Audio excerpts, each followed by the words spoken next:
Welcome to Magical Fantasy Fables.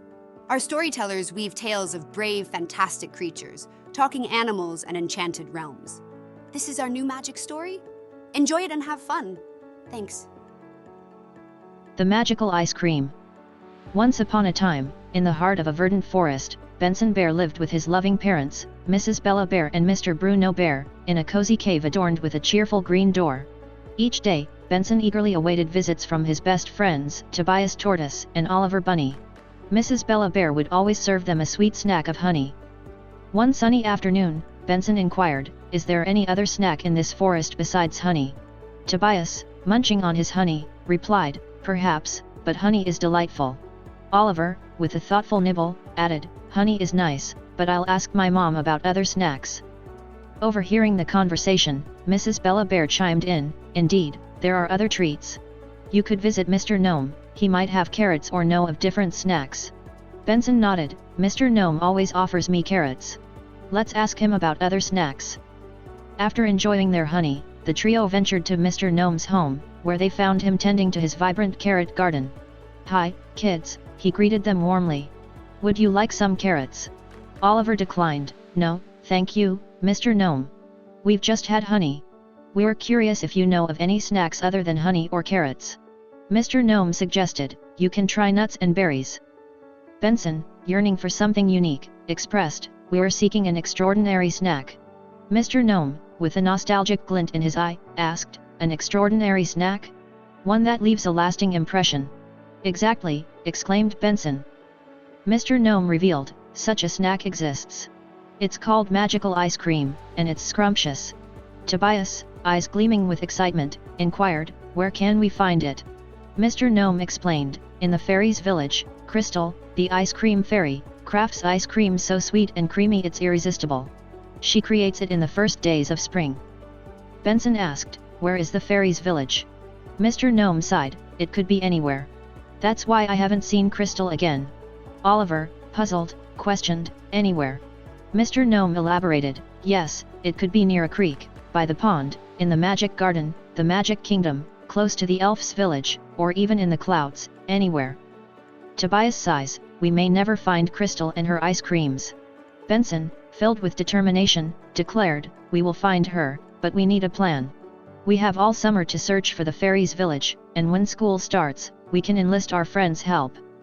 Mr. Gnome wished them luck. "If you discover the fairy's village, please let me know." The friends thanked him and continued on their quest. "What's your plan?" Oliver inquired as they walked. Benson proposed, "First, we'll consult Mrs. Bird." Tobias curiously asked, "Why?" Benson smiled, "You'll see." They reached Mrs. Bird's nest perched high in a tree. "Hello, Mrs. Bird," they called. "Hello, Benson, hello, children. What brings you here?" she chirped. Benson asked, "Have you seen the fairy's village in the clouds?" She replied, "Not this year. They were there last year, but they change locations annually. I have no clue where they are now." The friends thanked Mrs. Bird and promised to share any news of the village's whereabouts. They decided to gather more information from their parents and meet early the next morning under the old oak tree.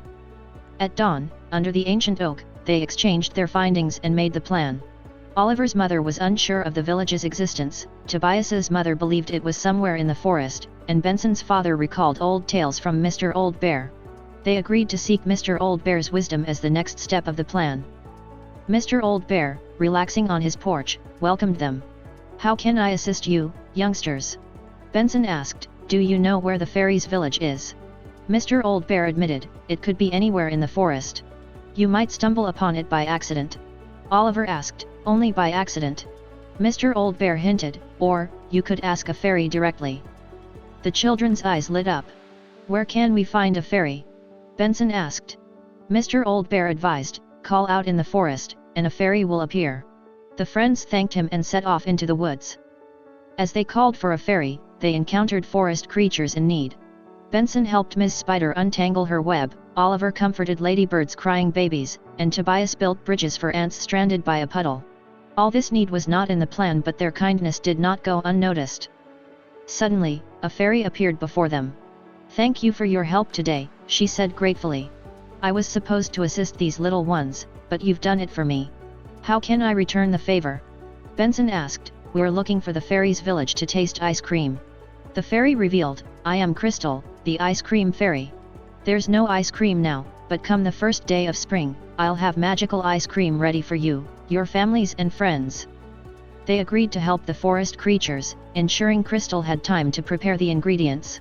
"Just call me, and I'll guide all of you to the fairy's village for your ice cream," Crystal promised. Benson, Tobias, and Oliver spent the following months aiding the forest's inhabitants. When spring arrived, they gathered their families and friends, called for Crystal, and were sprinkled with fairy dust. Transformed into tiny beings, they flew to the fairy's village, where they savored the magical ice cream. As the tiny group arrived at the fairy's village, their eyes widened at the sight of Crystal's ice cream, shimmering with enchantment. Benson, Tobias, and Oliver approached the magic cart with hearts full of anticipation. With the first taste, a symphony of flavors burst upon their tongues. Benson reveled in the taste of sunshine strawberry, a flavor so rich and sweet, it was like biting into the first berry of summer. Tobias savored the mystical mint, cool and refreshing, with a hint of magic that made his shell tingle. Oliver was delighted by the whimsical wild berry, a blend of the forest's finest berries that danced playfully on his palate. As Benson, Tobias, and Oliver shared the magical ice cream with their families and friends, the air was filled with exclamations of delight. Mr. Bruno Bear's eyes twinkled with mirth as he tasted the enchanted espresso flavor, a rich and robust taste that reminded him of brisk forest mornings. Mrs. Bella Bear was enchanted by the butterfly blueberry, its flavor as deep and comforting as a warm hug. Every parent and child burst into gleeful laughter as they sampled each flavor of the magical ice cream, a blissful sweetness dissolving on their tongues, enveloping them in a cloud of pure joy. Each friend found a flavor that spoke to their heart. Mr. Gnome's laughter echoed through the village as he savored the garden gnome ginger snap, a spicy sweet reminder of his beloved carrot patch. Mr. Old Bear, with a contented sigh, relished the honeycomb harmony, a tribute to the classic taste of honey with a magical twist. Together, they celebrated the unity that the magical ice cream brought to their community, each scoop a testament to Crystal's artistry and the forest's bounty. It was a day of shared joy and newfound traditions, as the flavors of the magical ice cream wove a tapestry of taste that would become part of their forest's legacy. And this was in the plan. This is the end of our story. Thank you for watching it. Have a great day. Hit like if you are enjoying the content.